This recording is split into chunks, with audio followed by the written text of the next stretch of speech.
North Carolina's death row is inside Central Prison on Western Boulevard in Raleigh. It's home to 149 residents, men who are all convicted killers sentenced to death for premeditated murder.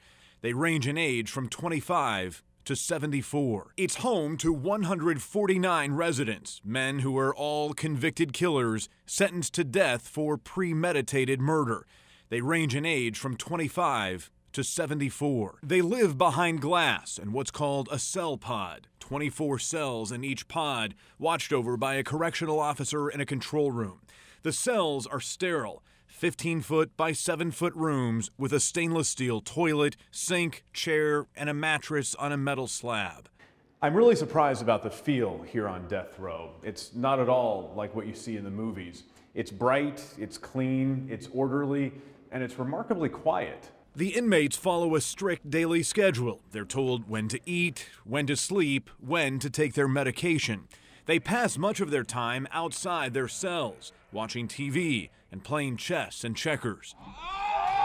They're allowed 1 hour a day outside in the recreation yard under the watch of an armed correctional officer.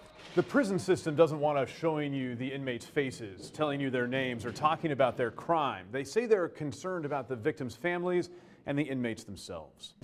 I met with one inmate who's been on death row for 22 years. He says he's a former Marine, former ambulance driver, and once worked in a retirement home. The justice system has decided that all of you are dangerous people, violent people. You're convicted killers. Right. What is it like to live around people like that?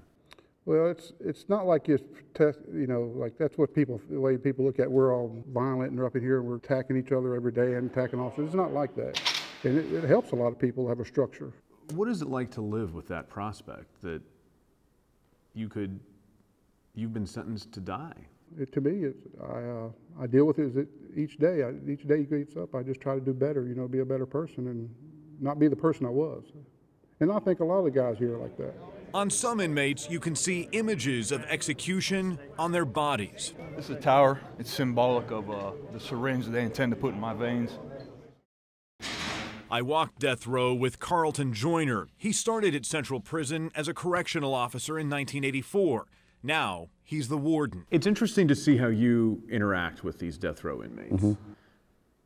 It seems there's a lot of mutual respect. You respect these men. Well, from my perspective, I firmly believe that we've got to treat these men as human beings, and I think you get a whole lot better behavior out of the individuals and a better response from the individuals if you treat them as humans as you would anybody else.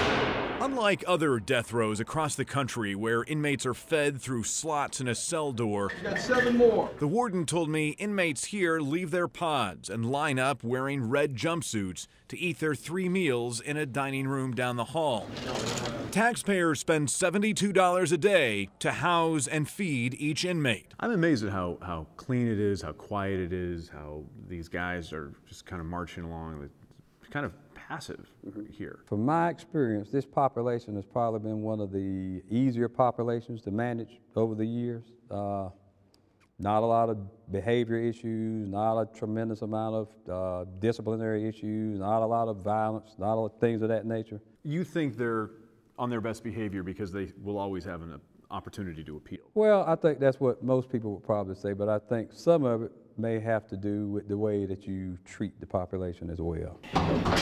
The place where the ultimate part of death row gets carried out is in another part of the prison, away from the eyes but not the minds of these inmates.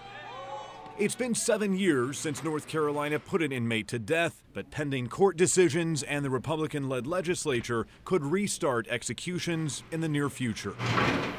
Are you guys talking about the prospect of executions resuming here? It's always on your mind.